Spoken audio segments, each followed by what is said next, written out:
여러분, 저는 지금 100살을 훨씬 넘긴 나이에 살고 있습니다. 그리고 아직도 제 집에서 잠을 자고 제 부엌에서 아침을 만들고 제 이름이 적힌 우편함을 매일 바라보며 살아갑니다. 많은 사람들이 저에게 이렇게 묻습니다. 김영섭 교수님 어떻게 그렇게 오래 혼자 사실 수 있었습니까? 솔직히 말씀드리겠습니다. 제가 특별히 강한 사람이라서도 아니고 운이 좋아서도 아닙니다. 다만 한 가지를 일찍 깨달았을 뿐입니다. 사람이 요양원에 가게 되는 순간은 어느 날 갑자기 들이닥치는 사고나 병원에서 시작되는 것이 아니라는 사실입니다. 그것은 훨씬 더 조용한 곳에서 시작됩니다. 오늘은 비찬서, 외출을 미루고 내일은 비가 와서 사람 만나는 약속을 취소하고 그 다음에는 이 정도는 누가 대신해 주겠지 하고 결정을 넘기기 시작합니다. 이렇게 삶은 아주 조금씩 아무도 모르게 그리고 무엇보다 자기 자신도 모르게 작아지기 시작합니다.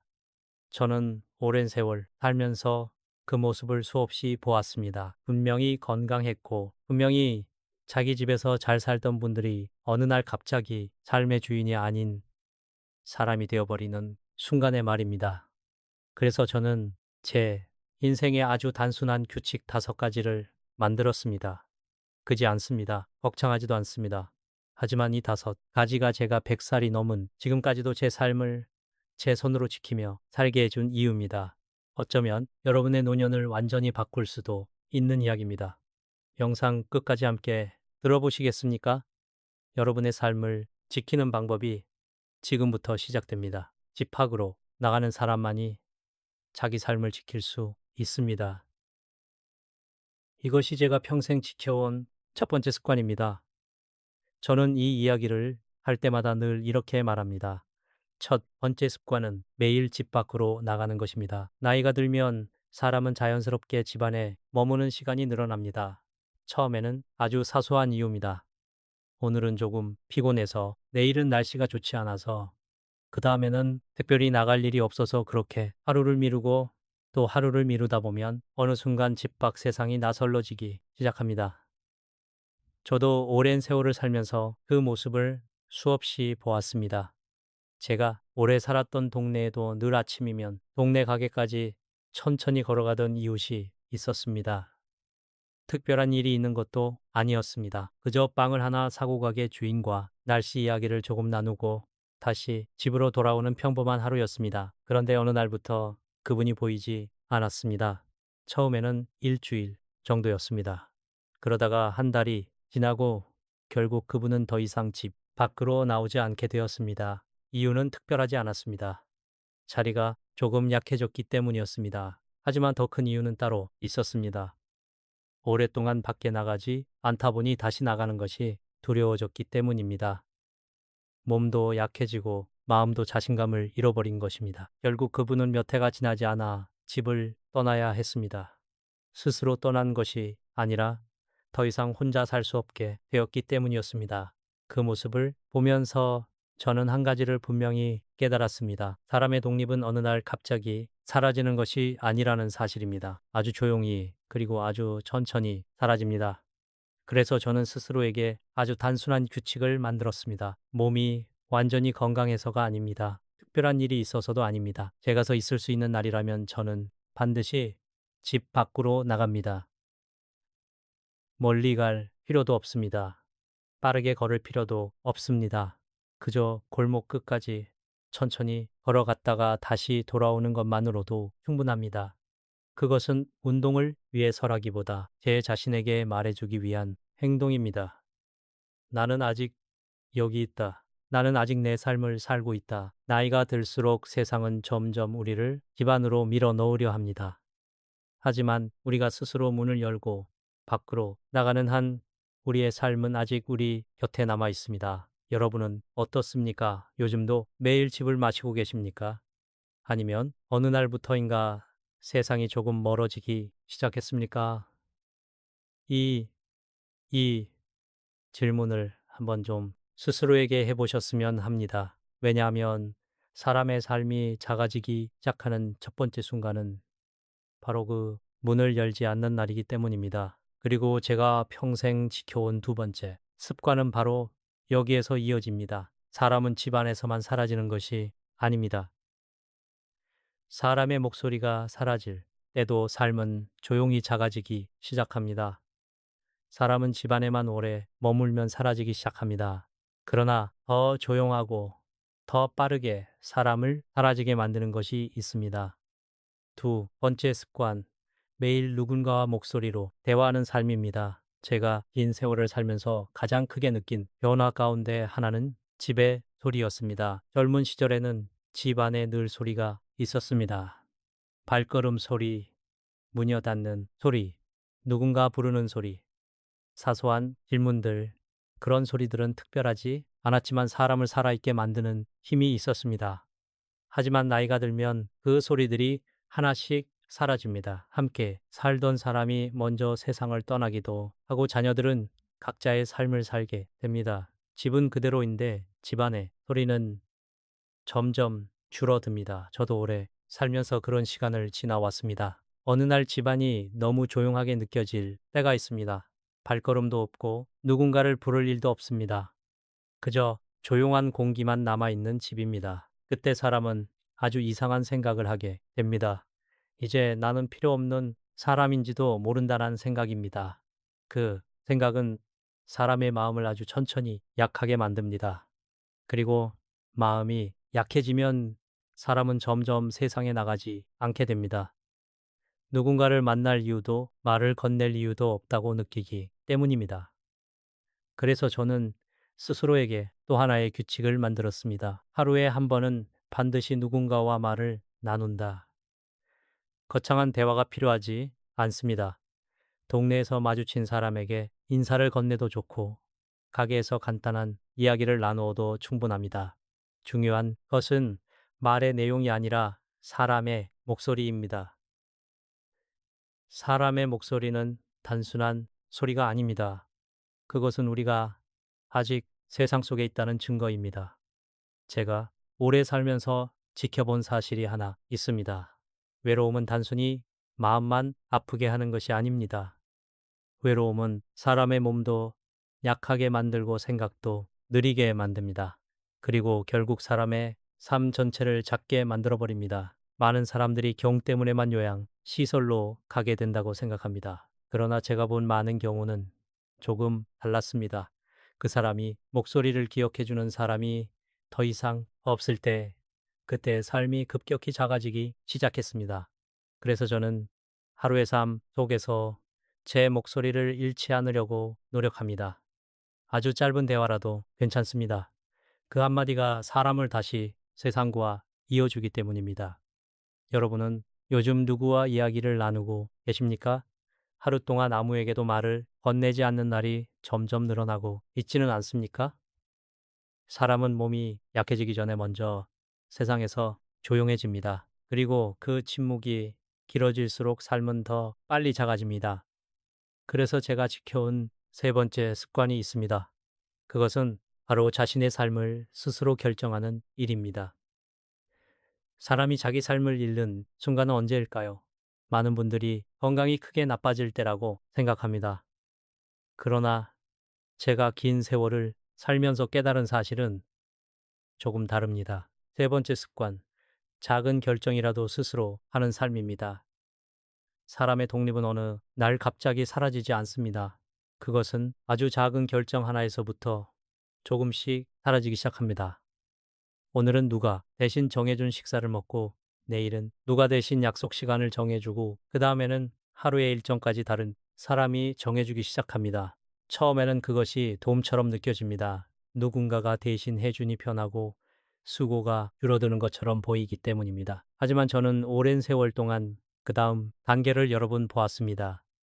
처음에는 사람들이 그저 도와주는 것처럼 보입니다. 식사나 약속 같은 작은 일부터 시작합니다. 그러다가 어느 순간부터 그 사람의 하루가 모두 다른 사람의 손에서 정해지기 시작합니다. 그리고 그때부터 그 사람의 삶은 조금씩 달라집니다. 스스로 선택하는 사람이 아니라 관리되는 사람이 되어갑니다. 제가 젊은 시절부터 알고 지내던 한 분이 있었습니다. 처음에는 가족들이 그분을 돕기 시작했습니다. 식사를 챙겨주고 병원 갈 날짜를 정해주고 생활을 조금 더 편하게 해주기 위해 여러 가지를 대신 결정해 주었습니다. 처음에는 그저 친절한 동처럼 보였습니다. 그러나 시간이 지나면서 그분의 삶은 점점 달라졌습니다. 무엇을 먹을지, 어디에 갈지, 언제 쉴지까지 모두 다른 사람이 정했습니다. 그분은 점점 말이 줄어들었고 결국 자신의 삶에 대해 의견을 말하지 않게 되었습니다. 그리고 어느 날 그분은 더 이상 자기 집에서 살지 않게 되었습니다. 누군가의 판단에 따라 더 안전한 곳으로 옮겨졌기 때문입니다. 그분은 반대하지 않았습니다.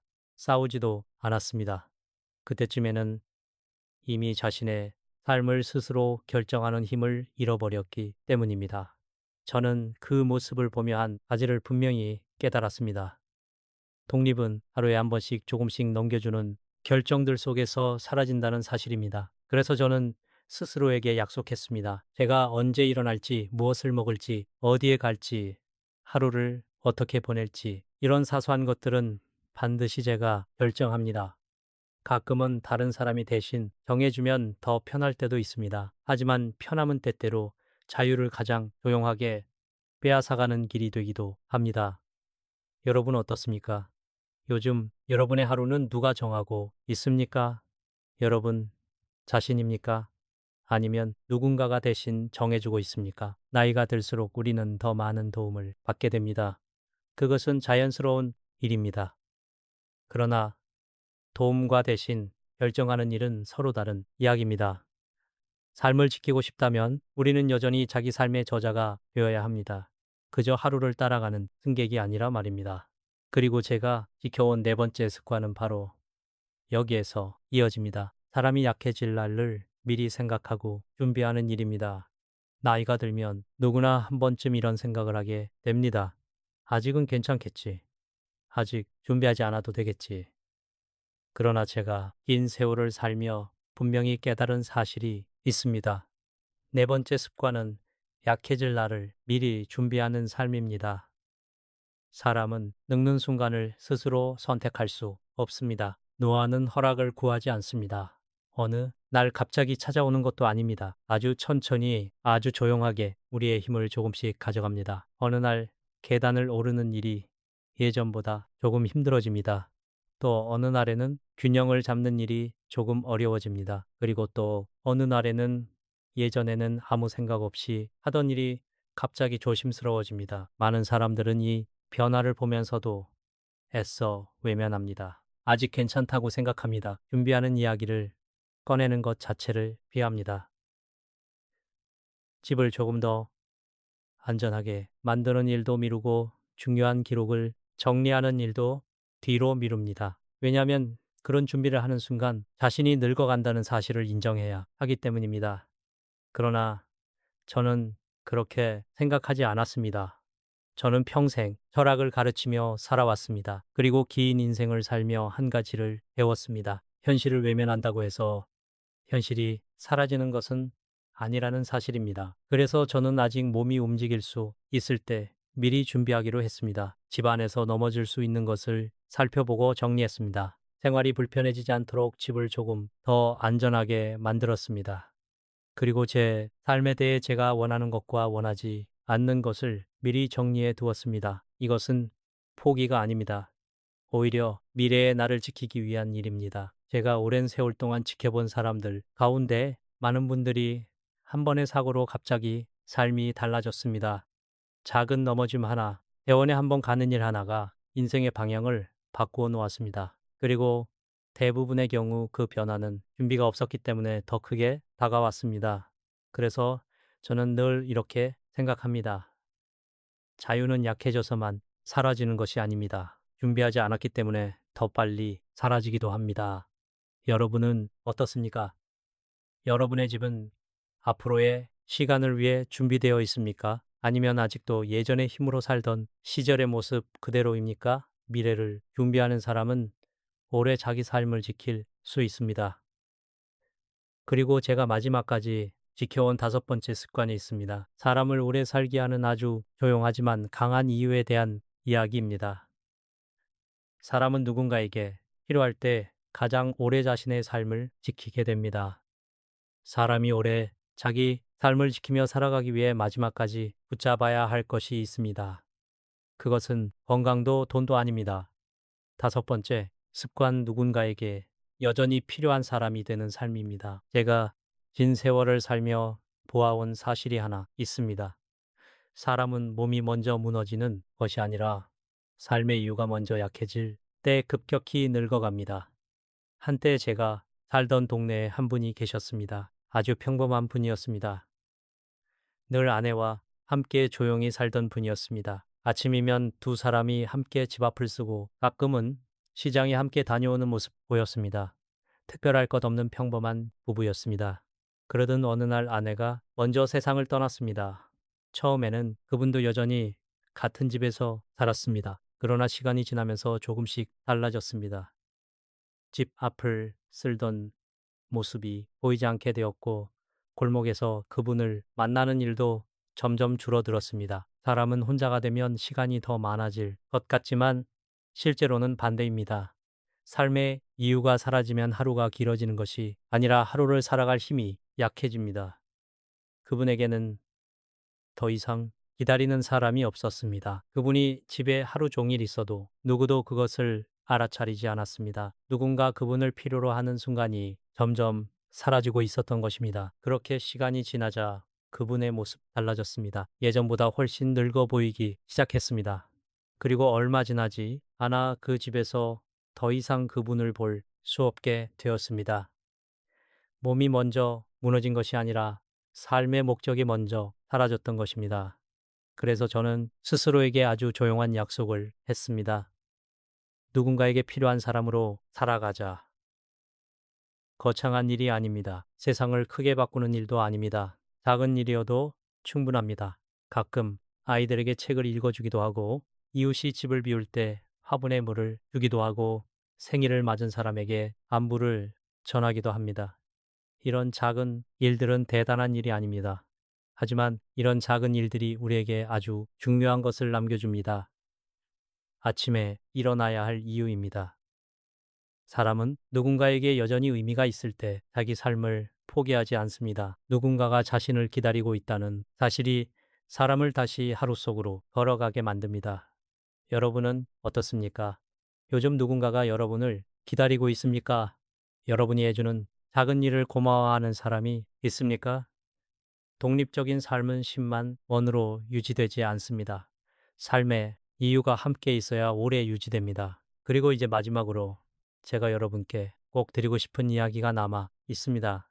제가 100살이 넘도록 자기 집에서 살아갈 수 있었던 진짜 이유에 대한 이야기입니다. 이제 마지막으로 제가 여러분께 꼭 드리고 싶은 이야기가 있습니다. 지금까지 말씀드린 5가지 습관의 의미를 다시 돌아보는 이야기입니다. 마지막 이야기, 삶은 우연히 지켜주는 것이 아니라 매일 지켜내는 것이라는 사실입니다. 저는 지금도 제 집에서 아침을 맞이합니다. 아침에 눈을 뜨면 익숙한 부엌이 있고 오래 앉아 책을 읽던 의자가 있습니다. 그 의자는 제 시간을 기억하고 있습니다. 많은 분들이 저에게 묻습니다. 어떻게 살살이 넘도록 자기 집에서 살아갈 수 있었느냐고 말이에요. 저는 늘 같은 대답을 합니다. 제가 특별히 강한 사람이서가 아니라고 말입니다. 저는 그저 제 삶이 조용히 사라지도록 내버려 두지 않았을 뿐입니다. 독립이라는 것은 어느 날 갑자기 얻어지는 것도 아니고 어느 날 갑자기 잃어버리는 것도 아닙니다. 그것은 아주 작은 행동들 속에서 조금씩 지켜집니다. 하루에 한 번 집 밖으로 나가는 일, 누군가와 목소리를 나누는 일, 작은 절정이라도 스스로 하는 일, 앞으로의 시간을 미리 준비하는 일, 그리고 누군가에게 여전히 필요한 사람으로 살아가는 일, 이 5가지는 거창한 일이 아닙니다. 누구나 할 수 있는 아주 작은 일들입니다. 그러나 이 작은 일들이 오래 쌓이면 삶은 쉽게 무너지지 않습니다. 여러분도 언젠가는 지금보다 더 나이가 들게 됩니다. 몸은 조금 느려질 수 있고 세상은 조용히 우리의 삶을 저희려 할지도 모릅니다. 그러나 그때에도 우리는 스스로에게 물어볼 수 있습니다. 나는 아직 내 삶을 지키고 있는가? 여러분은 어떻게 생각하십니까? 지금 이 영상을 보고 계신 여러분의 마음에는 어떤 다짐이 떠오르십니까? 댓글에 짧게 남겨 주셔도 좋겠습니다. 예를 들어 이런 말도 좋습니다. 오늘도 걸어봅니다. 끝까지 내 삶을 한다. 매일 한 걸음, 나의 삶은 내가 지킨다. 포기하지 않는다. 여러분의 한마디 다짐이 또 다른 누군가에게 큰 힘이 될 수도 있습니다. 그래서 저는 여러분께 한 가지 부탁을 드리고 싶습니다. 두려움이 찾아온 뒤에 움직이려고 하지 마십시오. 삶이 아직 여러분의 손 안에 있을 때 지금부터 지켜가십시오. 왜냐하면 요양원은 그곳으로 옮겨가는 날 시작되는 것이 아니기 때문입니다. 그것은 우리가 어느 날부터인가 자유롭게 살아가는 일을 중요하게 생각하지 않게 되는 순간부터 이미 시작됩니다. 여러분의 삶은 지금도 여러분의 손 안에 있습니다. 오늘 하루 아주 작은 행동 하나로 그 삶을 지켜보시기 바랍니다. 많은 사람들은 이렇게 믿습니다. 형제는 결국 평생 가족이라고 말입니다. 어떤 일이 있어도 세월이 아무리 흘러도 형제만큼 가까운 사람은 없다고 생각합니다. 하지만 인생을 오래 살아보면 조금 다른 장면을 보게 됩니다. 부모님이 살아계실 때는 형제들이 자주 만납니다. 명절에도 만나고 부모님의 생신에도 모이고 가끔 전화도 합니다. 그래서 우리는 이렇게 생각합니다. 우리 형제는 괜찮다. 우리는 평생 이렇게 지낼 것이다. 그런데 어느 날 조용히 한 가지 변화가 시작됩니다. 부모님이 세상을 떠난 뒤입니다. 그때부터 형제 사이에 작은 거리들이 생기기 시작합니다. 처음에는 아주 사소합니다. 전화가 조금 줄어듭니다. 명절에 만나지 못하는 일이 생깁니다. 서로의 소식을 잘 모르게 됩니다. 그리고 어느 순간 문득 이런 생각이 들기도 합니다. 우리가 언제 이렇게 멀어졌지? 형제는 분명 같은 집에서 자랐습니다. 같은 부모 밑에서 자랐습니다. 어린 시절의 기억도 함께 가지고 있습니다. 그런데 왜 시간이 지나면 형제는 때로 남보다 더 멀어질까요? 사람의 마음이 변한 것일까요? 아니면 우리가 미처 생각하지 못했던 어떤 이유가 있는 것일까요? 오늘 저는 오랜 세월 사람들의 삶을 바라보며 느낀 한 가지 현실적인 이야기를 나누고 싶습니다. 형제가 남이 되는 이야기. 그 이야기는 대부분 아주 조용하게 시작됩니다. 바로 부모가 떠난 뒤에 말입니다. 많은 사람들은 이렇게 말합니다. 형제는 평생 함께하는 가족이라고요. 하지만 인생을 오래 살다 보면 마음속에 이런 질문이 생기기도 합니다. 우리는 언제 이렇게 멀어졌을까? 부모님이 살아계실 때는 형제들이 비교적 자주 만납니다. 명절이 되면 자연스럽게 부모님 집에 모입니다. 어머니가 음식을 준비하시고 아버지는 거실에서 웃으며 이야기를 나눕니다. 형제들은 오랜만에 만나 서로의 근황을 묻습니다. 아이들이 뛰어다니고 집안에는 사람들의 목소리가 가득합니다. 그때는 형제 관계가 당연한 것처럼 느껴집니다. 늘 그렇게 이어질 것처럼 느껴집니다. 그런데 어느 날 부모님이 세상을 떠나고 나면 조금씩 풍경이 달라지기 시작합니다. 명절이 되어도 예전처럼 한 집에 모이지 않습니다. 누군가는 여행을 가고 누군가는 바쁘다고 말합니다. 전화도 점점 줄어듭니다. 예전에는 부모님을 통해 형제 소식을 들었습니다. 동생이 요즘 많이 바쁘다더라. 형이 건강이 조금 안 좋다더라. 하지만 부모님이 계시지 않으면 그 소식조차 들을 길이 없어집니다. 그래서 어느 날 형제의 소식을 다른 사람에게서 듣기도 합니다. 친척에게서 또는 우연히 누군가의 말을 통해서 말입니다. 그때 마음속에 묘한 감정이 생기기도 합니다. 서운함일까요? 아니면 낯선 거리감일까요? 어떤 분들은 이렇게 말합니다. 형제인데도 요즘은 남보다 더 어색합니다. 어떤 분들은 이렇게 말하기도 합니다. 예전에는 그렇게 가까웠는데 지금은 무슨 말을 해야 할지 모르겠습니다. 그리고 어떤 경우에는 더 힘든 일도 생깁니다. 부모님의 재산 문제, 부모님의 병간호 문제, 장래 이후에 여러 가지 일들이 과정에서 서로의 마음이 상하기도 합니다. 말 한마디가 마음에 남고 작은 오해가 쌓이기도 합니다. 그렇게 시간이 흐르다 보면 형제 사이에는 보이지 않는 벽이 생기기도 합니다. 그래서 어떤 분들은 이런 말을 하기도 합니다. 형제는 어릴 때만 형제인 것 같습니다. 참으로 쓸쓸한 이야기입니다. 같은 부모 밑에서 자라고 같은 기억을 가지고 살아온 사람들인데 세월이 지나면서 서로의 삶이 점점 멀어지는 것입니다. 여러분은 어떠십니까? 지금 여러분의 형제 관계는 어떻습니까? 예전처럼 자주 연락을 하십니까? 아니면 어느 순간 연락이 점점 줄어들고 있습니까? 많은 사람들이 마음속으로 이런 생각을 합니다. 우리는 분명 가족인데 그런데 왜 시간이 흐를수록 형제는 점점 멀어지는 것일까요?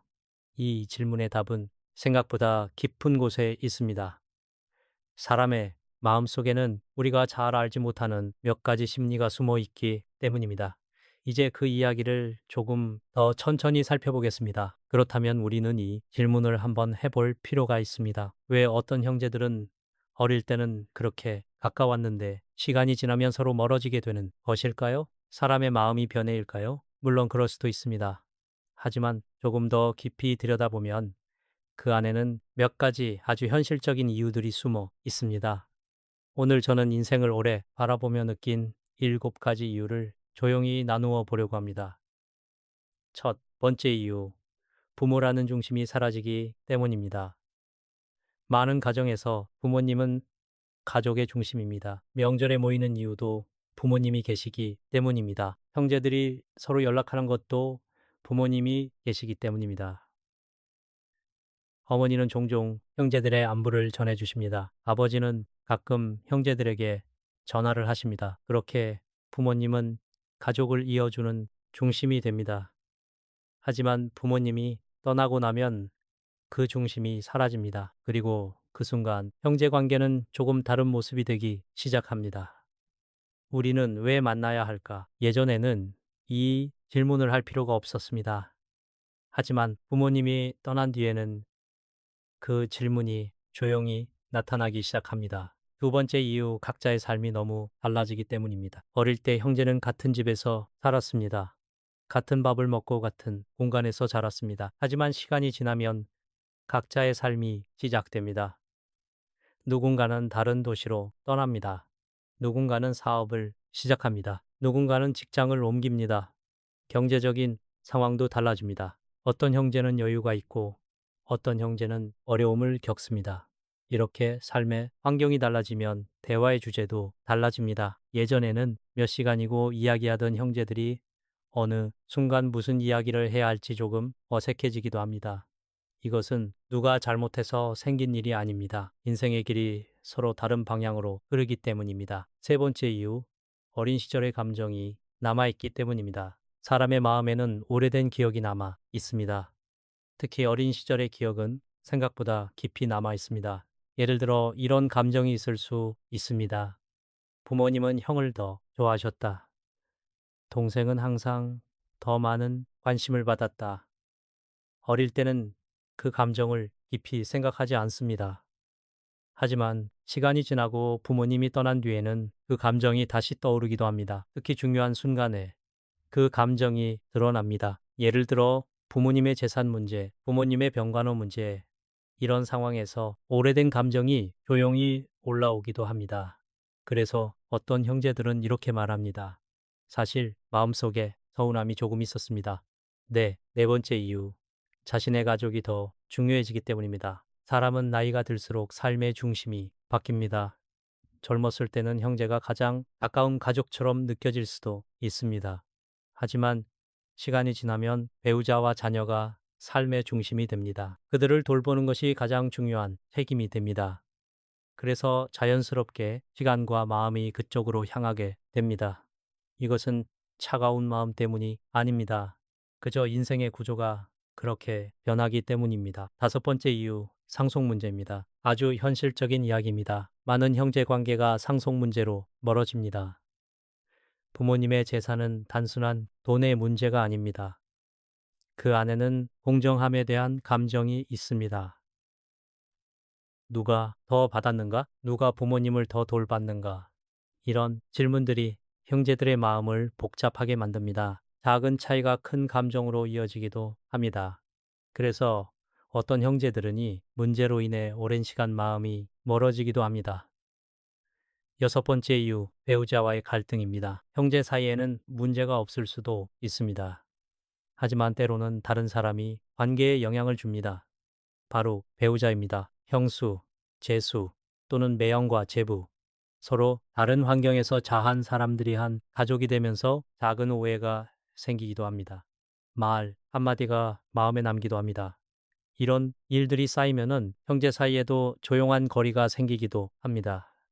일곱 번째 이유 시간이 지나며 연락이 끊어지기 때문입니다. 어떤 형제들은 큰 갈등이 없습니다. 싸운 일도 없습니다. 그런데도 점점 멀어집니다. 왜 그럴까요? 아주 단순한 이유입니다. 연락이 줄어들기 때문입니다. 처음에는 조금 바쁘다고 생각합니다. 그러다가 몇 달이 지나고 몇 년이 지나기도 합니다. 그리고 어느 날 문득 깨닫습니다. 우리가 꽤 오랫동안 연락하지 않았구나. 관계는 특별한 사건이 없어도 멀어질 수 있습니다. 그저 시간이 지나면서 조용히 멀어지기도 합니다. 이렇게 생각해 보면 형제가 멀어지는 이유는 아주 복잡한 것이 아닐지도 모릅니다. 인생의 흐름 속에서 자연스럽게 생기는 변화일 수도 있습니다. 하지만 여기서 한 가지 중요한 질문이 남습니다.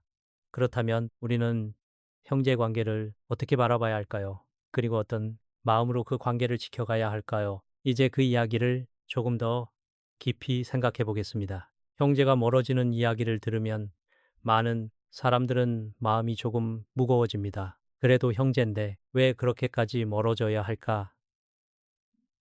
이 질문은 아주 자연스러운 질문입니다. 우리 마음속에는 어떤 믿음이 있기 때문입니다.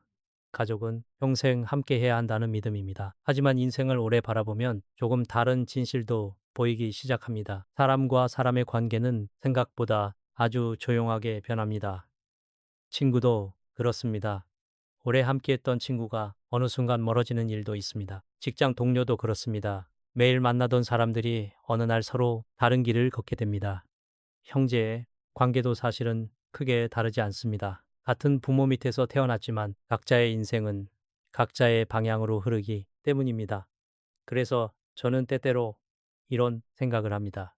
형제는 항상 가까운 사람이 아니라 언제든 다시 가까워질 수 있는 사람일지도 모른다고 말입니다.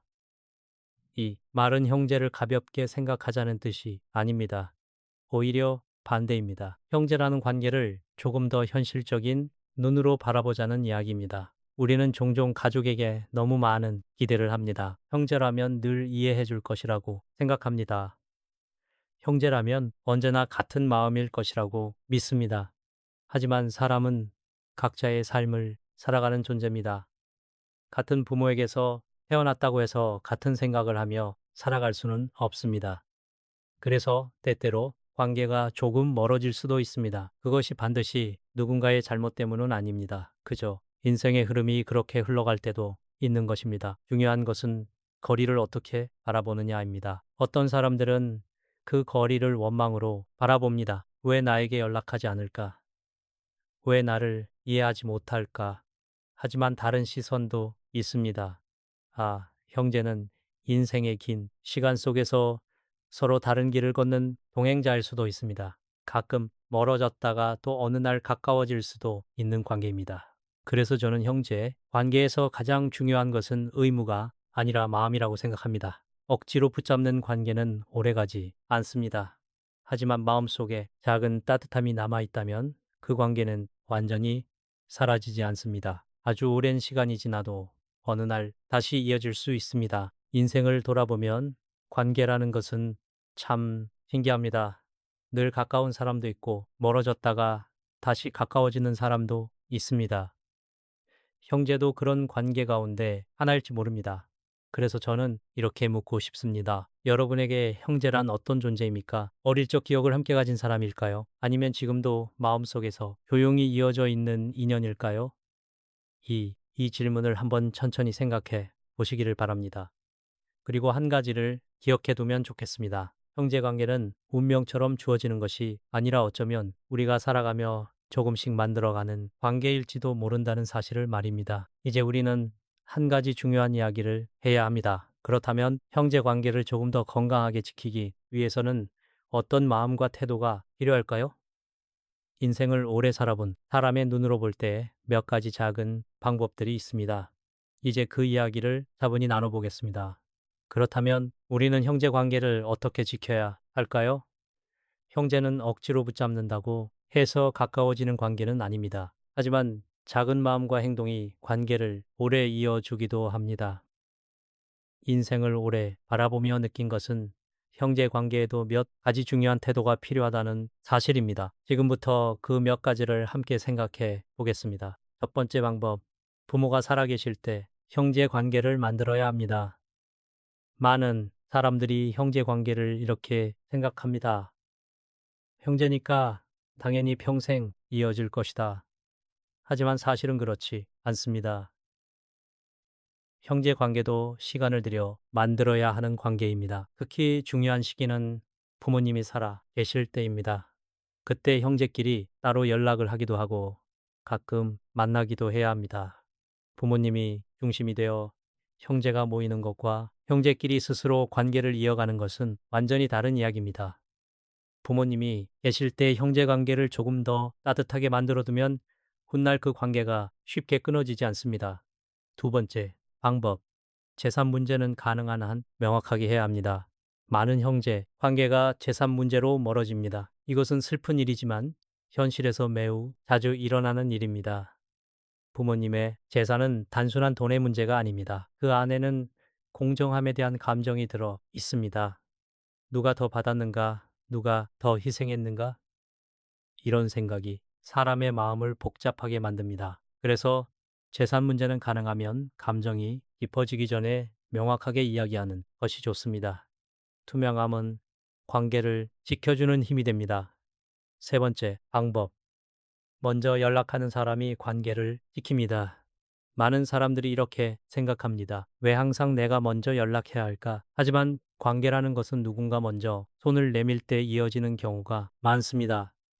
전화 한 통, 짧은 메시지 하나, 이 작은 행동이 생각보다 큰 의미가 됩니다. 형제 관계도 마찬가지입니다. 기다리는 사람보다 먼저 연락하는 사람이 관계를 오래 이어갑니다. 네, 번째 방법. 형제를 이해하려고 노력해야 합니다. 형제라고 해서 항상 같은 생각을 하는 것은 아닙니다. 각자의 삶이 다르고 각자의 고민이 다릅니다. 그래서 때로는 서로를 이해하기 어려울 때도 있습니다. 하지만 한 가지를 기억하면 좋겠습니다. 형제는 낯선 사람이 아니라 같은 시간을 지나온 사람입니다. 같은 부모를 기억하고 같은 어린 시절을 기억하는 사람입니다. 그 기억을 떠올리면 마음이 조금 부드러워질 때가 있습니다. 다섯 번째 방법, 기대를 조금 내려놓는 것입니다. 예, 형제 관계에서 가장 많은 상처를 만드는 것은 때때로 기대입니다. 형제라면 이렇게 해야 한다. 형제라면 나를 이해해야 한다. 이런 기대가 커질수록 실망도 커집니다. 그래서 때로는 조금 다른 마음이 필요합니다. 형제는 내 삶을 책임져야 하는 사람이 아닙니다. 그저 인생을 함께 지나온 특별한 인연일 뿐입니다. 기대를 조금 내려놓으면 관계는 오히려 편안해집니다. 인생을 돌아보면 관계는 참 섬세한 것입니다. 작은 말 한마디가 사람을 멀어지게 하기도 하고 작은 배려 하나가 오랜 관계를 지켜주기도 합니다. 형제 관계도 마찬가지입니다. 아주 거창한 것이 필요한 것은 아닙니다. 가끔 안부를 묻고 서로의 삶을 존중하고 조금 더 따뜻하게 바라보는 마음, 어쩌면 그것이면 충분할지도 모릅니다. 이제 마지막으로 형제 관계에 대해 꼭 드리고 싶은 이야기를 천천히 정리해 보겠습니다. 인생을 오래 살다 보면 많은 관계를 만나게 됩니다. 친구도 있고 동료도 있고 스쳐 지나가는 인연들도 있습니다.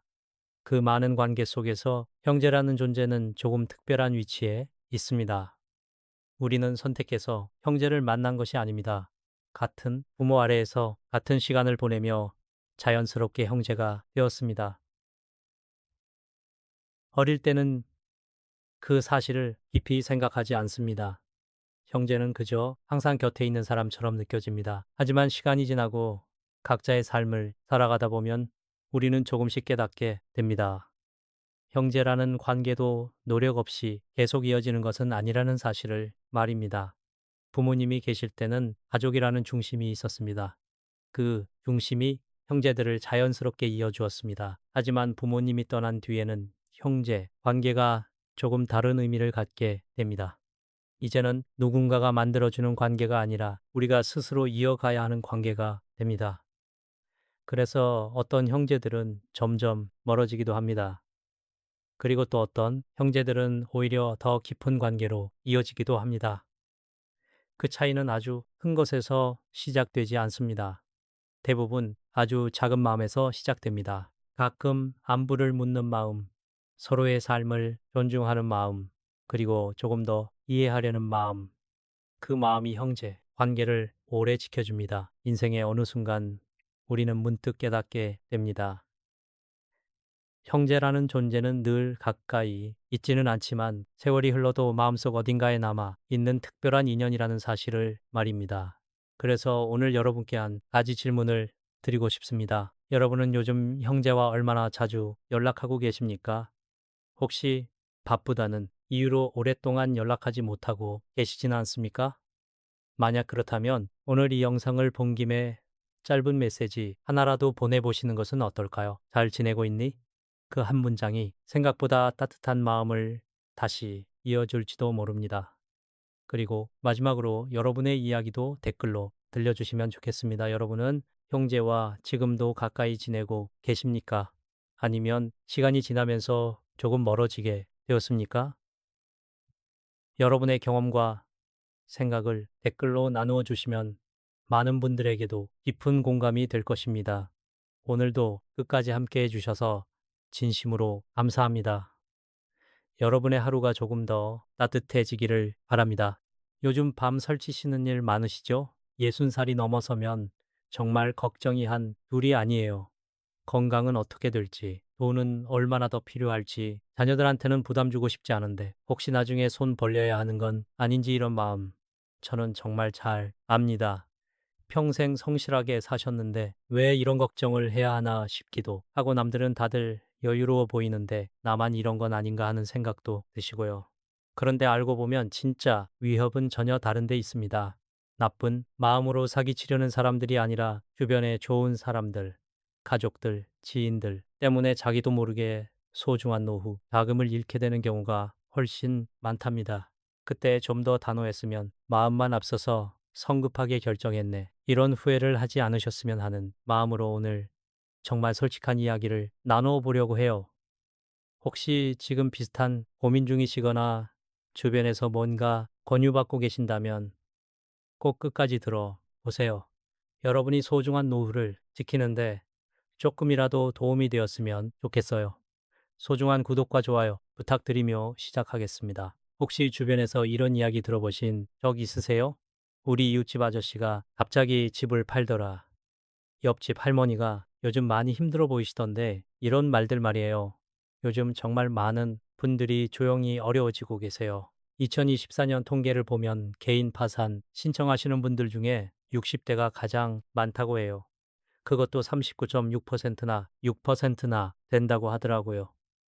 그런데 이분들이 원래 계획성이 없으셨던 분들일까요? 아니에요. 대부분 우리와 똑같이 성실하게 사셨던 분들이에요. 자녀 교육시키고 집 마련하고 부모님 모시고 그러다 보니 정작 본인 노후는 나중에 생각하자 하면서 미뤄두셨던 거죠. 그런데 막상 나이가 드니까 어떠세요? 돈 나갈 곳은 여전히 많은데 들어오는 건 줄어들잖아요. 생각해 보세요. 젊었을 때는 월급이 들어왔는데 이제는 연금이 전부예요. 그런데 살아가는데 드는 돈은 크게 줄지 않았잖아요. 오히려 병원비 같은 건 더 늘어나고요. 아직 일할 수 있으니까 괜찮아 하시는 분들도 계실 텐데 솔직히 말씀드리면 70대 넘어서 할 수 있는 일이 많지 않아요. 몸도 예전 같지 않고 일자리도 쉽게 찾기 어렵고 그래서 결국 그동안 모아놓으신 돈을 조금씩 꺼내 쓰게 되는 거예요. 처음엔 괜찮겠지 했는데 생각보다 빨리 줄어들어서 깜짝 놀라시는 분들이 많아요. 문제는 이 소중한 돈이 꼭 필요한 것이 아닌 예상하지 못한 곳으로 나간다는 거예요. 지금부터 정말 조심해야 할 지출이 어디에 있는지를 하나씩 함께 짚어보려 합니다. 이건 누굴 비난하자는 이야기가 아니라 여러분의 노후를 지키기 위한 현실적인 기준을 세우는 일입니다. 첫 번째, 절대 돈을 쓰면 안 되는 곳은 성인 자녀 뒷바라지입니다. 자식이 어려우면 도와주는 게 당연하지 않나 이렇게 생각하시는 분들 많으실 겁니다. 물론 정말 급한 상황이면 도와줘야죠. 하지만 대부분은 그렇지 않습니다. 김민철 어르신의 경우 65세에 회사에서 명예퇴직을 하셨을 때 퇴직금이 1억 5천만 원이셨어요. 처음엔 다른 일자리도 알아보셨는데 나이 때문인지 쉽지 않더라고 하시더라고요. 그래도 퇴직금이 있으니까 조금은 여유롭게 살 수 있겠다 하셨는데 어느 날 큰 아들이 찾아왔어요. 아버지, 제가 사업을 한번 해보려고 하는데 5천만 원만 도와주실 수 있을까요? 1년 후에 꼭 드릴게요. 아버님 마음이 어땠을까요? 자식이 뭔가 해보겠다는데 안 도와줄 부모가 어디 있겠어요? 그래, 아들이 열심히 해보겠다는데 도와주자 하시면서 5천만 원을 빌려 주셨어요. 1년이 지났는데 아들이 또 왔어요. 아버지, 사업이 조금 어려워서요. 3천만 원만 더 도와주세요. 이번엔 정말 잘 될 것 같아요. 아버님도 고민이셨겠지만 이미 5천만 원을 빌려주신 상황에서 아들 사업이 실패하면 갚을 수 없을 텐데 이번에 도와주면 성공할 수도 있지 않을까 하는 마음으로 또 도와주셨어요. 그 다음에도 비슷한 일이 반복됐어요. 아버지, 이번엔 정말 마지막이에요.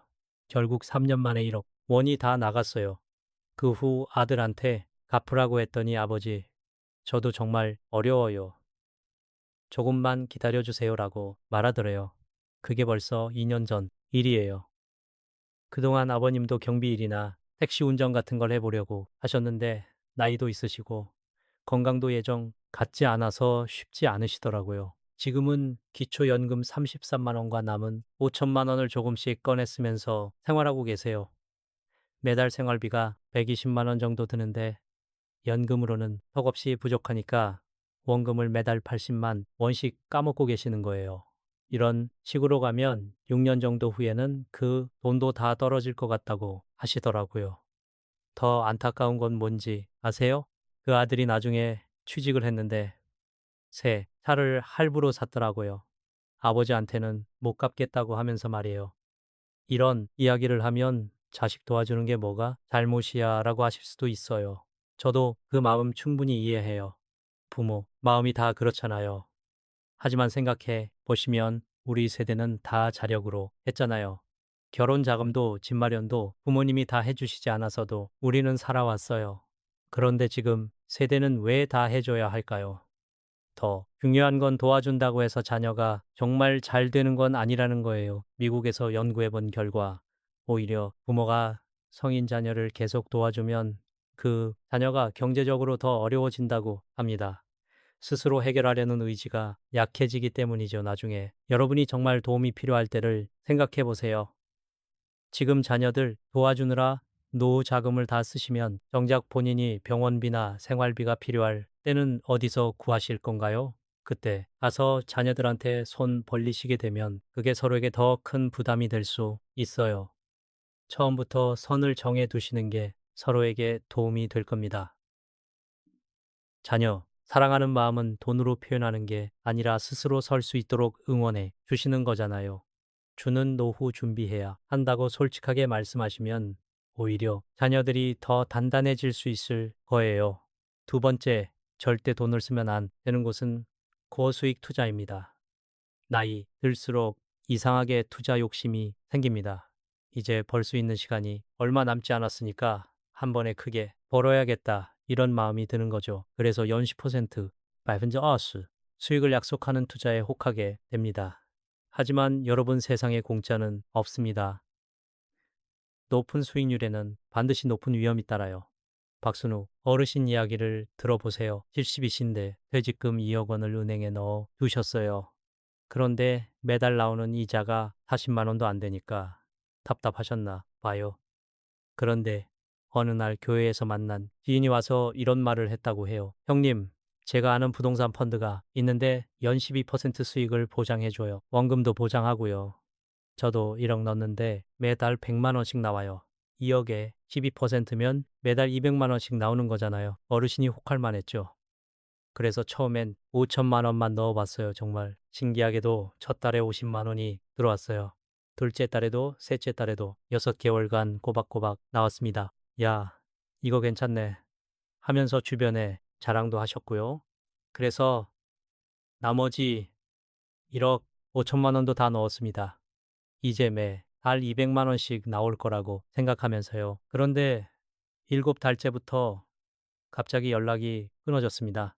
펀드 회사 사무실에 가 보니까 문이 잠겨 있고 전화도 안 받고 알고 보니 그게 폰지 사기였던 거예요. 처음 몇 달 수익금은 나중에 들어온 사람들 돈으로 준 거였고요.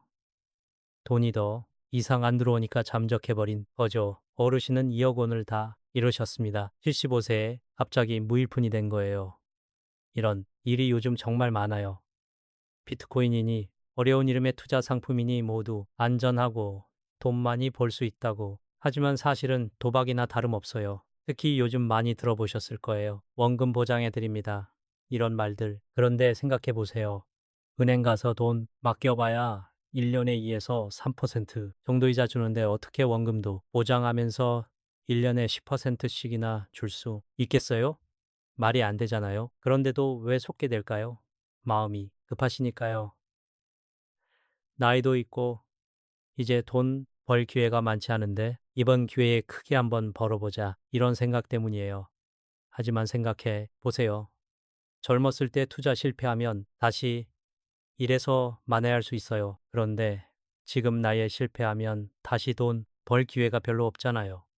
그러니까 우리는 얼마나 많이 벌다 어떻게 잃지 않을까를 먼저 생각해야 돼요. 만약에 정말 답답하시다면 제가 드리고 싶은 조언이 있어요. 우선 절대 한꺼번에 큰 돈을 움직이지 마세요. 투자를 해보고 싶으시다면 은행에 가서 적금이나 예금 말고 안전한 다른 상품 없나요? 라고 물어보세요. 그러면 은행에서 추천해 주는 안전한 상품들이 있어요. 국채나 안전한 펀드 같은 것들을요. 그것도 처음에는 아주 적은 돈으로 해보시고 익숙해지면은 조금씩 늘려가시는 거예요. 절대 전화나 인터넷으로 하지 마시고 반드시 은행 창구에 직접 가서 상담받으세요. 가장 중요한 건 이거예요. 지금 나이에는 돈을 잃지 않는 것이 돈을 많이 버는 것보다 훨씬 중요해요. 조금 적게 벌더라도 안전하게 가시는 게 답이에요. 세 번째, 절대 돈을 쓰면 안 되는 곳은 건강 관련 허위 상품입니다. 건강 이야기도 빼놓을 수 없죠. 최순미 어르신 이야기를 들어 보세요. 69세이신데 무릎이 아프다고 하시더라고요. 그런데 이웃집 아주머니가 와서 우리 집 양반이 먹고 있는 건강식품이 있는데 무릎에 진짜 끝내줘요. 한 박스가 80만 원이긴 한데 3달치라고 하니까 하루에 10,000원도 안 되잖아요. 이렇게 권하셨어요. 어르신도 80만 원이면 좀 비싸네 하셨지만 그 아주머니가 강력하게 권해서 한번 해보기로 하셨어요. 3달 드셨는데 별로 효과가 없었어요. 그러니까 판매하는 분이 전화를 해서 어르신, 이런 건강식품은 개인차가 있어서 오래 드셔야 해요. 지금 그만두시면 지금까지 드신 게 다 물거품이에요. 이렇게 말하더래요. 그 말을 듣고 보니까 그럴듯하게 들리시더래요. 그래, 3달로는 부족했나 하시면서 또 3박스를 주문하셨어요. 그런데 6달을 더 드셨는데도 무릎은 여전히 아팠어요. 오히려 더 아픈 것 같기도 하고요. 그래서 이번엔 가족들한테 이야기를 했어요. 엄마 그거 효과 없는 것 같은데 이제 그만 드세요. 하지만 어르신은 이미 이만큼 썼는데 이제 와서 그만둘 수는 없잖아. 조금 더 해보자 하는 마음이셨어요. 결국 1년간 320만 원을 쓰셨는데 효과는 전혀 없었어요. 답답해서 병원에 가셨더니 한한 의사 선생님이 그러시더라고요. 무릎 연골이 많이 닳았네요. 이런 경우에는 주사 치료나 물리치료가 도움이 될 것 같아. 건강식품으로는 어떻게 할 수가 없어요. 320만 원이면 병원에서 무릎 주사를 몇십 번도 맞을 수 있고 물리치료도 몇 년간 받을 수 있는 돈이에요. 이런 일이 정말 많아요.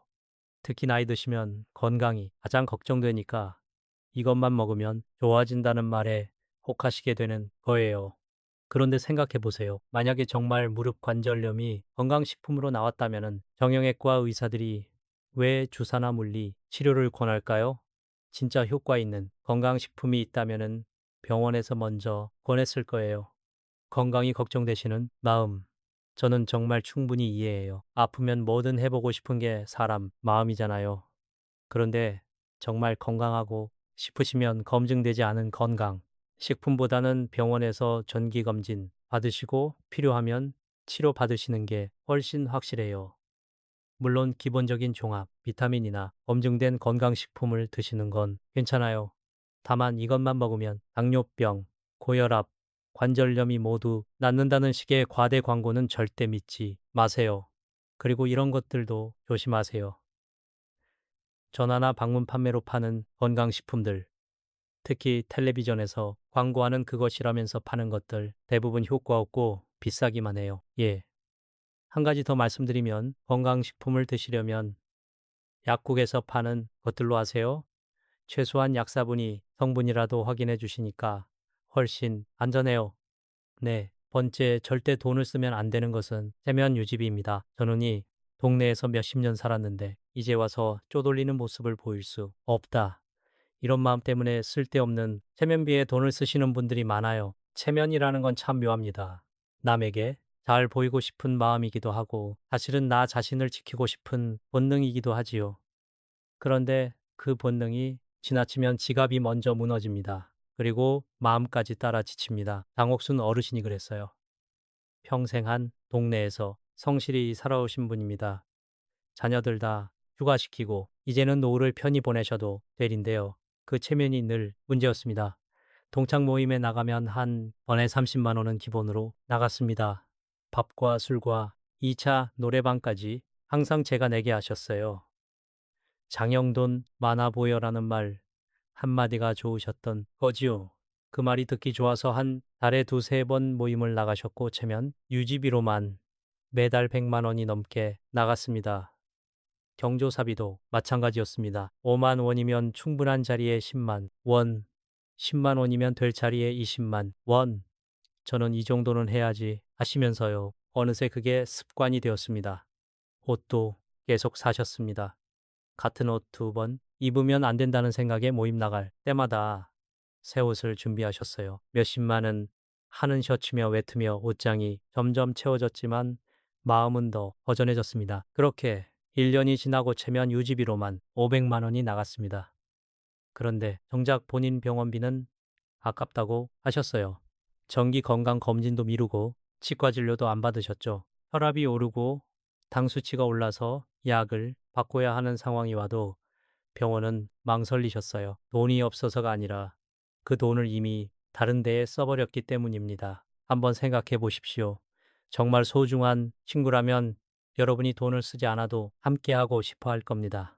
수갑을 안 낸다고 해서 옷이 작년 거라고 해서 등을 돌리는 사람이라면 그건 친구가 아니라 관계 소비자일 뿐입니다. 체면을 위해 돈을 쓰는 삶은 잠시 화려할 수는 있어도 오래가지 못합니다. 일시적인 박수는 줄 수 있어도 그 뒤에 오는 경제적 불안은 무척 오래갑니다. 진짜 부끄러운 건 남들 앞에서 지갑을 열지 않는 게 아니라 제가 병원비가 없어서 치료를 미루는 그 순간입니다.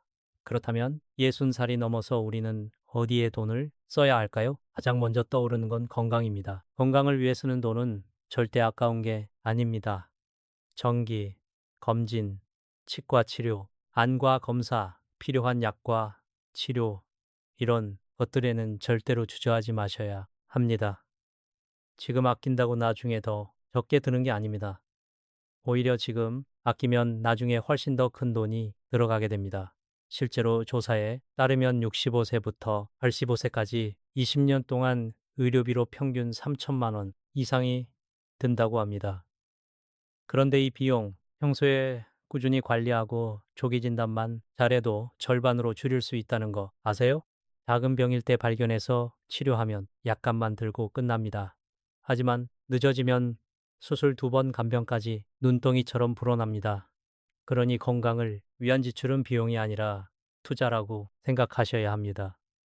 두 번째는 정말로 필요한 생활비에만 돈을 쓰는 겁니다. 주거비, 식비, 교통비, 통신비, 이건 우리가 살아가면서 꼭 필요한 최소한의 항목들이죠. 여기서 중요한 팁 하나를 드릴게요. 매달 고정으로 나가는 비용을 먼저 계산해 보세요. 예를 들어 관리비, 보험료, 휴대폰 요금, 인터넷 요금 같은 것들 말입니다. 이런 건 줄이기 어렵잖아요. 그러니 이걸 먼저 빼고 남은 돈 안에서 그 달의 생활을 설계하셔야 합니다. 많은 분들이 그걸 반대로 하세요. 먼저 쓰고 나서 부족한 부분은 적금이나 예금을 빼냅니다. 그러면 매달 불안해지고 돈 걱정이 끝없이 따라오게 됩니다. 고정비를 기준으로 삶을 설계하면 훨씬 마음이 편해집니다. 돈을 줄이는 게 아니라 삶을 조율하는 법, 그리고 마지막으로 소액이라도 배움과 취미에 투자하셨으면 좋겠습니다.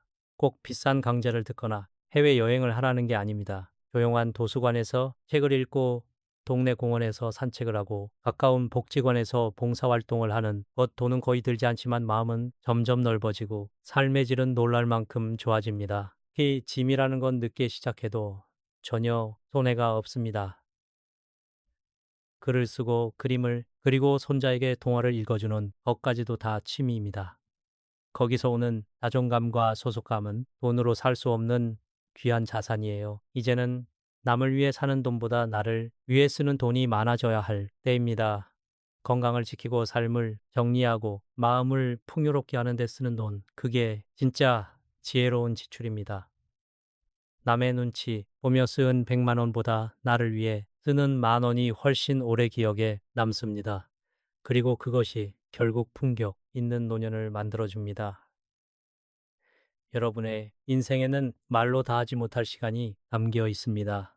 가족을 위해 아끼고 자식들을 위해 참고 한마디 불평 없이 견디며 살아오셨죠.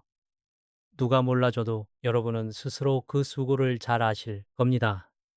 그렇게 오랜 세월 남을 먼저 챙기며 살아오셨다면 이제는 조금 방향을 바꿔도 됩니다. 조금은 나를 먼저 돌보고 조금은 내 삶을 지켜주는데 돈과 시간을 써도 괜찮습니다. 요즘 같은 세상에는 어디에 돈을 쓰느냐보다 어디에 쓰지 않아야 하느냐가 더 중요할 때가 많습니다. 돈도 마음도 한정되어 있는 만큼 흘려보내지 않고 꼭 필요한 곳에 써야 노후가 든든해집니다. 꼭 거창한 변화를 하라는 건 아닙니다. 아주 작은 것부터 해 보시면 됩니다. 그동안 미뤘던 건강, 검진 예약 하나 매달 빠져나가는 고정비가 어떤 게 있는지 점검해보는 일, 그리고 하루 10분이라도 오롯이 나만을 위한 시간을 가져보는 것, 그 정도면 충분한 시작입니다. 반대로 더는 체면이나 습관 때문에 의미 없는 지출을 반복할 이유는 없습니다. 남들 눈치 보며 꺼낸 돈이 정작 제가 꼭 필요할 때 없어서 더 힘든 일이 많습니다. 사실 많은 분들이 저는 돈 욕심 없다고 하시지만 돈이라는 건 그냥 욕심의 대상이 아니라 제 삶을 지키는 방패 같은 거예요. 아껴 두었던 돈을 어디에 쓰느냐에 따라 노후의 안정감이 완전히 달라집니다. 그동안은 남을 위한 선택이 많았다면 앞으로는 나를 위한 선택도 하셔야 합니다. 그게 이기적인 게 아니라 자신을 아끼는 아주 자연스러운 태도입니다. 무심코 나가는 돈, 그냥 그럴듯해 보여서 쓰는 지출, 그런 것들에 한 번쯤 정말 필요한가 하고 물어보는 습관, 그게 바로 지혜입니다. 지금 이 순간이 여러분 삶의 방향을 살짝 바꾸는 출발점이 되면 좋겠습니다. 누구보다 많이 참고 견뎌오신 여러분이기에 이제는 스스로를 위한 선택을 해도 충분히 괜찮습니다. 그리고 그 작은 변화는 생각보다 더 큰 평온을 여러분께 안겨줄 겁니다. 오늘의 주제에 대한 여러분의 이야기도 궁금합니다.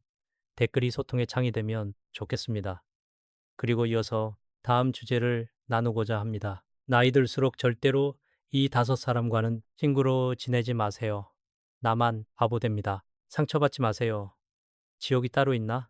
바로 사람이 지옥이지. 프랑스 철학자 사르트르가 남긴 이 말이 요즘 따라 왜 이리도 가슴에 와닿을까요? 사람이 사람으로 인해 사는 세상이지만 때로는 사람 때문에 마음이 산산이 부서지는 날들이 있습니다. 나이가 들수록 인간 관계는 더욱 예민하게 다가옵니다. 말 한마디에 마음이 무너지고 무심한 행동 하나에도 깊이 상처를 받습니다. 특히 가까운 사람일수록 그 말과 행동이 오래남아 쉽게 지워지지 않습니다. 그래서 정작 저를 힘들게 하는 건 낯선 사람이 아니라 가장 가까이에 있는 사람일 때가 많습니다. 더 힘든 건 분명히 저에게 상처를 주는 사람인 줄 알면서도 쉽게 관계를 끊지 못한다는 것입니다. 이 사람 때문에 제가 왜 이렇게 스트레스 받지 싶으면서도 오랜 인연이니까 가족 같은 사이니까, 예상이니까, 이런 이유들로 계속 만나면서 스스로만 상처받고 지쳐가는 경우가 얼마나 많은지요. 하지만 이제는 진지하게 물어봐야 할 때입니다. 남은 인생을 누구와 함께 할 것인가? 어떤 사람 곁에서 어떤 기분으로 아침을 맞고 저녁을 마무리할 것인가? 사람은 재산이라는 말의 깊은 뜻을 나이 들어서야 비로소 깨닫게 됩니다. 하지만 이 소중한 재산도 잘못 선택하면 독이 되기도 하지요. 평생 든든한 내 편이라 여겼던 사람이 사실은 조금씩 내 기운을 빼앗고 있었다는 것을 어느 날 문득 깨닫는 씁쓸한 순간이 찾아오기도 합니다. 그렇다면 지금이라도 내 인생에 어울리는 사람을 골라서 곁에 둘 수 있는 지혜가 필요합니다.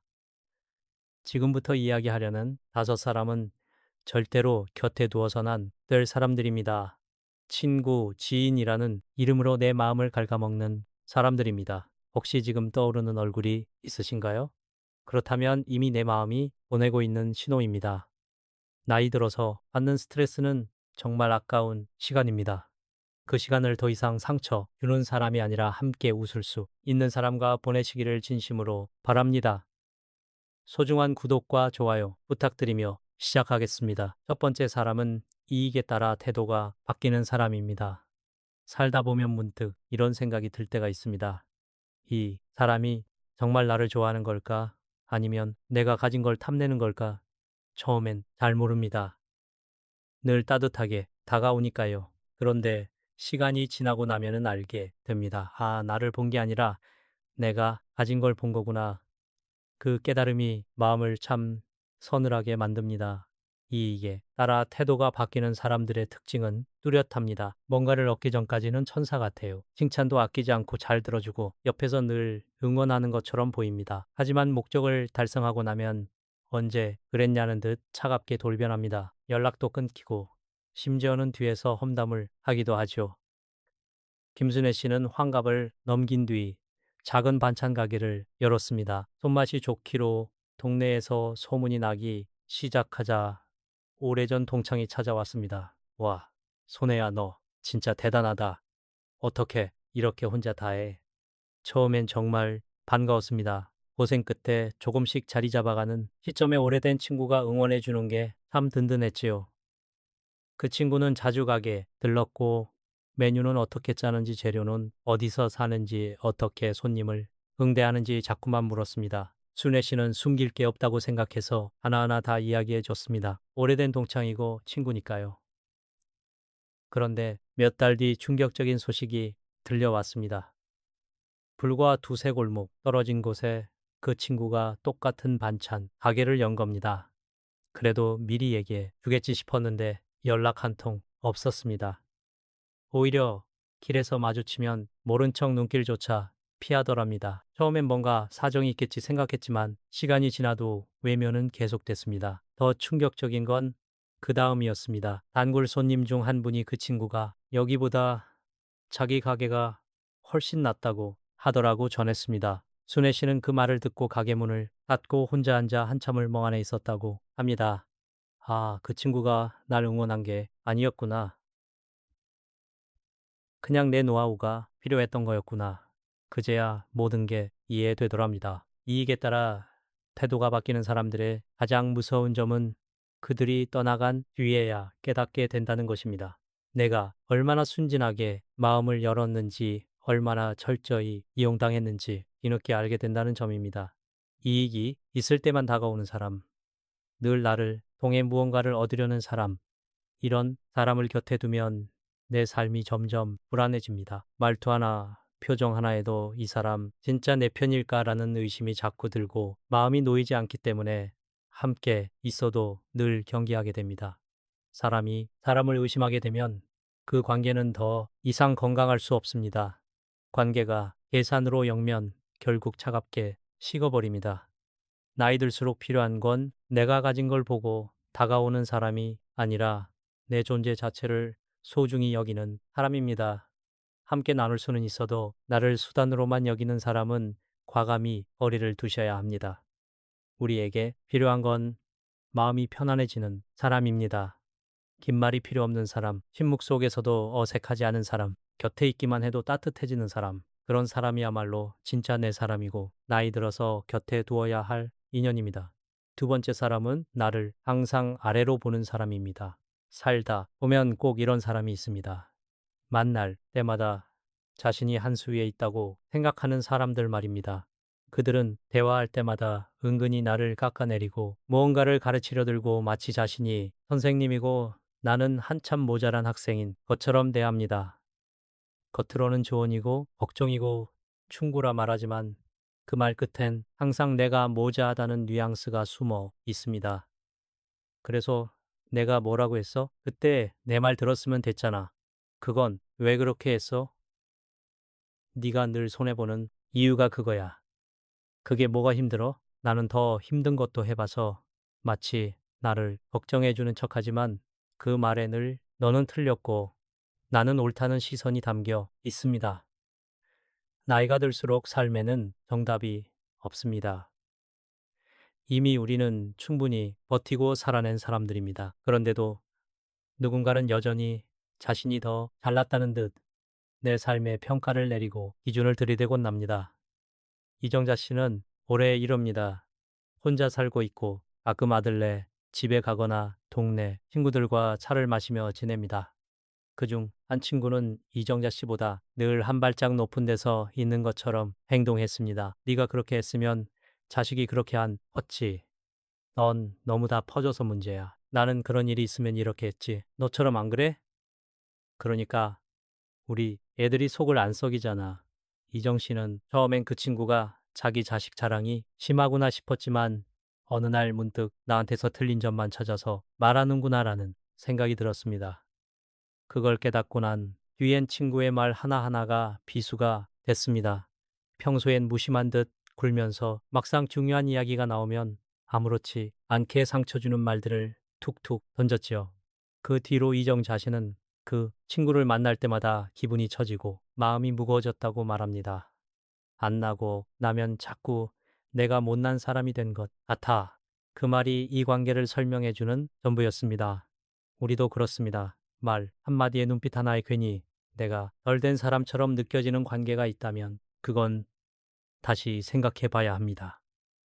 나이 들어서까지 가르침을 받아야 할 관계라면 그건 내가 배워야 할 게 아니라 끊어야 할 관계입니다. 진짜 친구는 나를 키우려 들지 않습니다. 그저 있는 그대로 지금의 나를 인정해 주는 사람입니다. 같이 실수하고 같이 웃고 같이 늙어가는 사람이지요. 이제는 내 삶에 가르치는 사람보다 들어주는 사람이 필요합니다. 정답을 말하는 사람보다 내 말에 고개 끄덕해주는 사람이 더 소중합니다. 내가 어떤 결정을 해도 그래. 너답고 말해주는 사람이 있다면 그 한마디가 삶 전체를 위로하는 말이 됩니다. 세 번째 사람은 늘 불평불만을 쏟아내는 사람입니다. 혹시 이런 사람이 곁에 있으신가요? 만나기만 하면 세상 모든 불만을 쏟아내는 사람 말입니다. 날씨가 좋아도 덥다, 미세먼지다 하고 맛있는 밥을 먹고도 비싸기만 하고 먹을 것도 없네라고 말합니다. 그 옆에 있으면 괜히 나까지 지치고 세상이 다 잘못된 것처럼 느껴지기도 합니다. 그런 사람은 대화를 하는 게 아니라 자기 감정을 투사하고 갑니다. 마치 내 마음을 쓰레기통 삼듯 하루 동안 쌓인 짜증과 불만을 내 앞에 다 쏟아놓고는 정작 나는 어떻게 지냈는지 묻지도 않습니다. 더 문제인 건 이런 사람들은 해결책에는 전혀 관심이 없다는 겁니다. 예를 들어 도의를 불평할 때 그럼 에어컨 좀 틀어 보세요 라고 하면 전기세 많이 나와서 안 되라고 합니다. 그럼 선풍기라도 드세요라고 하면 나는 선풍기 바람 싫어해라고 합니다. 카페나 시원한 곳에 다녀오세요 라고 하면 나가봤자 돈만 나가지 집이 제리야 라고 합니다. 도대체 뭘 원하는 건지 알 수가 없죠. 김정민 씨가 바로 그런 경험을 했습니다. 아파트 분유에서 만난 한 분 때문에 스트레스가 이만저만이 아니었어요. 만날 때마다 온갖 불평을 쏟아냈습니다. 관리비가 떠올라서 엘리베이터도 자주 고장나고 복도 더러워. 주차장은 좁고 쓰레기 처리도 엉망이야. 그래서 정미 씨가 분녀에서 그네 보세요라고 했더니 그네 봤자 뭐가 달라져? 관리소장 혼자 결정하는 거 아니야? 라고 했습니다. 그럼 입주민 모임에서 얘기해보면 어떨까요? 라고 했더니 사람들 관심 없어 자기 일 아니면 모른 척해라고 했습니다. 직접 관리소에 가서 얘기해보세요. 라고 하자 가봤자 적당히 둘러대기만 하고 끝이야 라고 했습니다. 정미 씨는 속으로 이건 답이었구나 싶은 마음뿐이었습니다. 더 황당했던 건 정미 씨가 좋은 소식을 전했을 때였습니다. 우리 손자가 학교에서 상 받았어요라고 했더니 돌아온 말은 요즘 애들 상 받는 게 뭐가 대수야? 다 학원 뜻뿐이지라고 했습니다. 종합검진이 괜찮다고 나와서 다행이에요 라고 했더니 건강, 범질은 믿을게 못돼. 병은 갑자기 오는 거야 라고 했습니다. 정미 씨는 그 순간 정말 당황스러웠습니다. 기쁜 마음을 나누고 싶었는데 한순간에 찬물을 끼얹어 버리니까요. 이런 사람들의 무서운 점은 감정이 전염된다는 겁니다. 처음엔 저분만 저러나 보다 했지만 나중엔 나까지 부정적으로 변해가는 걸 느끼게 됩니다. 원래는 오늘 날씨 좋네 했는데 불평하는 사람과 만나고 나면 날씨는 좋은데 미세먼지가 문제네로 바뀌고 카페에 가서도 커피 맛있다. 대신 비싸기만 하고 별로 내라는 말부터 나오게 됩니다. 더욱 심각한 것은 이런 사람들은 자신이 주변 사람들을 얼마나 지치게 만드는지 전혀 모른다는 겁니다. 오히려 내가 현실적으로 얘기해 주는 건데 왜 싫어해라고 생각합니다. 하지만 인생은 생각보다 짧습니다. 예순 이름이 되고 나서야 깨닫게 됩니다. 아, 이렇게 시간이 빨리 가는구나. 그런데 그 소중한 시간을 누군가의 부정적 에너지, 쓰레기통 역할을 하면서 보낼 이유가 뭐가 있을까요? 반대로 긍정적인 사람들은 어떨까요? 똑같은 상황을 봐도 완전히 다르게 말합니다. 날씨가 좀 덥긴 하지만 그래도 화창해서 좋네요. 음식값이 좀 올랐어도 맛있으니까 괜찮아요. 이런 말을 들으면 나도 모르게 미소가 지어지고 하루가 훨씬 감사하게 느껴집니다. 정미 씨는 결국 결심했습니다. 불평만 하는 분들과는 거리를 두고 대신 긍정적인 분들과 더 많은 시간을 보내기로 했지요. 처음엔 미안한 마음도 들었지만 몇 달 지나고 나서 깨달았다고 합니다. 마음이 훨씬 가벼워지고 행복해졌다는 걸 말이죠. 여러분, 나이 들어서 정말 필요한 사람은 누구일까요? 내 작은 기쁨도 함께 웃어주고 힘들 땐 따뜻하게 손잡아주는 사람입니다. 불평과 불만으로 가득한 2시간보다 긍정과 웃음이 가득한 2시간이 훨씬 값집니다. 이제는 불평만 하는 사람에게는 안녕이라고 마음 놓고 말해도 괜찮습니다. 내 마음의 평화를 지키는 게 더 소중하니까요. 네. 네 번째 사람은 질투와 경쟁심이 가득한 사람입니다. 살다 보면 이런 분들을 만나게 됩니다. 다른 사람의 작은 성취나 기쁨조차 온전히 축하해주지 못하는 분들이지요. 겉으로는 축하해라고 말하지만 그 말 끝에 묘한 가시가 스며 있어서 듣는 사람의 마음을 무겁게 만드는 경우가 있습니다. 와, 정말 축하해. 그런데 그거 진짜 내가 한 거야. 이런 식으로 말하거나 좋긴 한데 그것 때문에 다른 문제 생기지 않을까. 축하와 동시에 미묘한 의심과 질투를 담고 있어 상대의 기쁨을 온전히 빛나지 못하게 합니다. 이러한 태도의 바탕에는 은밀한 경쟁심이 자리합니다. 상대가 자신을 앞서가는 것은 아닌지 혹은 자신보다 더 높이 평가받는 것은 아닌지 끊임없이 살피는 마음이지요. 김정숙 선생님께서 이런 분과 오랜 인연을 맺고 계셨어요. 같은 교직에 몸담았던 동료 선생님이셨는데 정숙 선생님에게 좋은 일이 생길 때면 그분의 반응은 늘 어딘가 미묘했다고 합니다. 정숙 선생님의 따님이 의대에 합격했을 때 그분께서는 의대에 들어가기가 어려운데 어떻게 합격했을까요? 특별한 배경이라도 있으신가요? 라고 하셨다고 해요. 축하보다는 의심이 앞서는 듯한 말씀이셨지요. 또 정숙 선생님께서 퇴직 후 작은 카페를 열어서 나름대로 자리를 잡아가고 계실 때도 카페 운영이 쉽지 않을 텐데 계속 버틸 수 있을까요? 라고 겉으로는 걱정하는 척했지만 그 말 속에는 묘하게 깔린 기류가 있었습니다. 당신이 잘 되는 꼴은 보고 싶지 않다는 질투의 기색. 언젠가 힘들어질 거야 라는 은근한 경쟁심이 숨어 있었던 거죠. 반면에 그분 자신에게 좋은 일이 생겼을 때는 어떠셨을까요? 손자가 유명한 회사에 입사했다는 소식을 원 동네 사람들에게 다 알리고 다니셨습니다. 어느 회사인지, 연봉은 얼만지 복리후생까지 세세하게 말씀하시면서 자랑을 아끼지 않으셨지요. 이런 분들을 보면은 참으로 마음이 복잡해집니다. 다른 사람의 성공에는 인색하면서 자신의 성공에는 너그러운 이중적인 모습이 안타깝습니다. 사실 사람 사이의 따뜻함은 함께 웃고 함께 기뻐해 줄 때 더욱 깊어지는 것인데 말입니다. 더욱 안타까운 건 이런 사람들은 상대방이 힘들 때 은근히 기뻐한다는 점입니다. 겉으로는 걱정하는 척, 위로하는 척 다 해 주지만 속마음은 딴 데 있지요. 마치 내가 뭘 해서 결국 그렇게 될 줄 알았다니까 하는 은밀한 만족감이 숨어 있는 것 같아요. 그래서 위로를 건네는 말투도 어딘가 미묘하게 차갑습니다. 괜찮아. 누구나 그럴 때 있지라고 하면서도 진짜 안쓰러워하는 기색은 전혀 없고 오히려 속으로는 역시 그럴 줄 알았다라는 안도감을 숨기지 못하는 것 같아요. 이런 마음가짐은 결국 어떤 식으로든 드러나게 마련입니다. 정숙 선생님께서 남편분이 편찮으셔서 고생하실 때 그분께서 병문안을 와서 하신 말씀이 병원비가 많이 나가겠어요. 저희 집은 아직 병원 갈 일이 없어서 얼마나 감사한지 몰라요. 언뜻 들으면 걱정하는 말 같지만 그 속에는 묘한 뉘앙스가 숨어 있었지요. 위로라기보다는 자신의 우월한 상황을 확인하려는 듯한 발언처럼 들렸습니다. 여러분, 이런 관계가 오래되면 결국 어떻게 될까요? 좋은 일이 있어도 괜히 숨기게 되고 힘든 일이 있어도 털어놓고 싶지가 않습니다. 저 사람한테 얘기해봤자 돌아올 말이 뻔하지 싶은 거죠. 그게 바로 마음의 거리가 생겼다는 신호입니다. 정말 친구라면 어떤 모습이어야 할까요? 내가 잘 되면 자기 일처럼 똑같이 기뻐해주고 내가 어려움에 빠지면 진심으로 같이 걱정해주고 그렇게 마음을 나누어 줄 줄 아는 사람이 진짜 친구 아닐까요?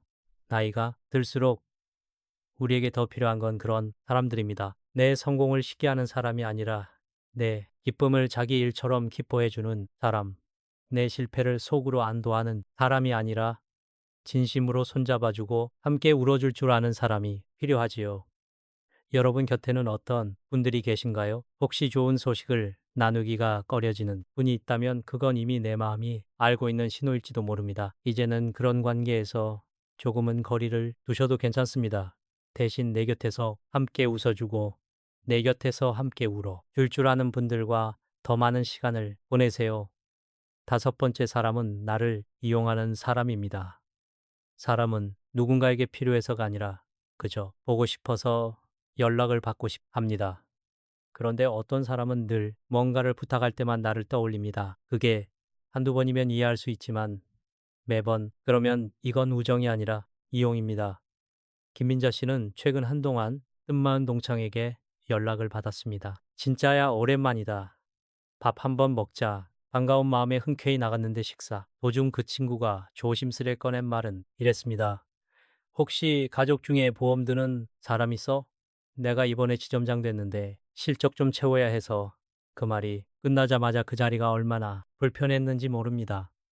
하지만 민자 씨는 오랜 인연을 생각해 마음 한켠에 의심을 꼭 눌러 담고 결국 보험에 가입해주고 말았습니다. 그 후로도 그 친구는 명절 때마다 연락을 했습니다. 고향 내려오면 잠깐 시간이미? 너 아들이 뭐 한다고 했지? 혹시 투자 생각은 없어? 처음엔 우연이라 생각했지만 몇 번 반복되자 아, 나를 그냥 고객으로 보는구나 하는 생각이 들기 시작했습니다. 한 번은 민자 씨가 몸이 아파 병원에 입원했을 때도 그 친구에게선 괜찮냐는 전화 한 통 없었습니다. 그러다 대뜸 이번에 실적 마감인데 주변에 한 명만 소개해줘. 그 말이 나왔을 땐 정말 말이 막혔습니다. 그때 깨달았습니다. 이건 친구가 아니구나. 그냥 나를 도움 줄 수 있는 사람으로만 생각하고 있었던 거구나. 사람은 누구나 한 번쯤은 누군가에게 의지하고 도움을 청할 수 있습니다. 그 자체가 잘못은 아닙니다. 문제는 그 사람에게 내가 단지 수단처럼 느껴질 때입니다. 그 사람의 연락이 반갑지 않고 내가 무언가를 들어줄 생각에 이미 마음이 무거워진다면 그건 우정이 아닙니다. 그건 이용입니다. 더욱 안타까운 건 이런 일이 반복되면서 우리의 마음이 조금씩 다쳐간다는 점입니다. 누군가 갑자기 연락을 해오면 또 뭘 팔려고 하나 하는 생각이 먼저 들고, 오래된 지인이 만나자고 하면 무슨 목적이 있나 의심부터 하게 됩니다. 이렇게 되면 진정한 만남의 기회마저 놓치게 될 수 있습니다. 정말로 그리워서 연락한 사람, 순수한 마음으로 만나고 싶어 하는 사람까지도 의심의 눈초리로 바라보게 되니까요. 그래서 더욱 분별력이 필요합니다. 진심과 가식을, 진정한 관심과 계산된 접근을 구별해 낼 수 있는 지혜의 말입니다. 진심으로 나를 그리워하는 사람은 만나서도 편안합니다. 무언가를 얻으려 하지 않기 때문에 대화도 자연스럽고 시간도 느긋하게 흘러갑니다. 반면 목적 있는 사람은 어딘지 모르게 조함이 느껴집니다. 빨리 본론으로 들어가려 하고 내 반응을 예민하게 살피며 거절당할까봐 불안해하는 기색이 말투와 표정에서 드러나지요. 나이 들어서 만나는 친구들 중에는 정말로 우리를 그리워하는 친구들도 있고, 무엇인가를 노리고 접근하는 친구들도 있습니다. 이 둘을 구별하는 것이 우리의 마음을 지키는 첫걸음입니다. 가만히 돌아보면 사람이 남긴 상처보다 사람이 주지 않은 온기가 더 오래 기억에 남는 것 같습니다. 천사 같지만 속는 계산적인 사람, 나를 깎아내리며 늘 위에서만 바라보던 사람, 나의 불행을 은근히 즐기던 사람, 겉으로는 친구인 척하면서 속으로는 내 기쁨을 시게 하던 사람, 그리고 필요할 때만 찾아와 나를 소진시키던 사람. 살면서 이런 사람들 곁에 조용히 오래 머문 일이 있었습니다. 정 때문이었고, 의리 때문이었고, 때로는 외로움 때문이었지요. 하지만 시간이 지나고 보니 그런 관계들은 내 삶에 온기를 남겨주지 않았습니다. 오히려 내 마음을 무디게 만들고 나를 나답지 못하게 했습니다. 애저 웃고 있어도 웃는 게 아니었고, 함께 있어도 마음은 늘 조금씩 멀어지고 있었지요. 나이가 들수록 깨닫게 되는 진실이 하나 있습니다. 시간은 정말로 소중하다는 것입니다. 그리고 그 시간을 누구와 함께 보내느냐가 내 인생의 질을 결정한다는 사실입니다. 젊을 땐 이런 생각을 했습니다. 언젠가는 변하겠지. 오래 알고 지낸 사이인데 어떻게 끊어? 정이 있는데 그럴 수 있나? 하지만 이제는 알게 되었습니다. 사람은 쉽게 변하지 않는다는 것. 오히려 나이가 들수록 그 사람의 본성이 더 뚜렷하게 드러난다는 것을요. 그러니 더 이상 미련을 갖지 않아도 됩니다. 나를 힘들게 하는 사람과 거리를 두는 건 배신이 아닙니다. 오히려 나 자신에 대한 사랑이고 남은 인생에 대한 지혜로운 선택입니다. 우리는 나이가 들수록 얼마나 많은 사람과 지내는가 보다 누구와 함께 시간을 나누는가 더 중요해집니다. 마음을 편하게 해주는 사람, 내가 어떤 모습이든 그대로 봐주는 사람, 굳이 말하지 않아도 눈빛 하나로 안부를 전하는 사람, 그런 사람은 많을 필요가 없습니다. 한두 명이면 충분합니다. 살다 보면 알게 됩니다.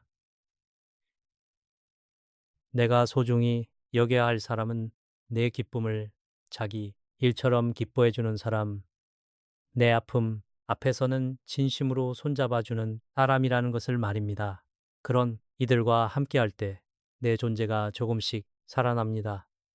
그 앞에서는 꾸밀 필요도 없고 침묵마저도 편안해집니다. 그러니 이제는 선택해야 합니다. 추억에만 매달리는 관계보다 지금 내 마음을 편안하게 해주는 관계를, 의리라는 이름으로 나를 소모시키는 관계보다 서로를 지켜주는 관계를 택해야 합니다.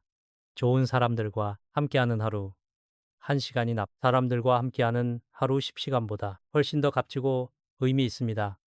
오늘 이야기가 여러분께 작은 도움이라도 되었기를 바라며 앞으로도 여러분의 건강과 행복을 진심으로 응원하겠습니다. 오늘 영상 끝까지 함께 해주셔서 감사합니다. 예, 항상 만복이 깃드시길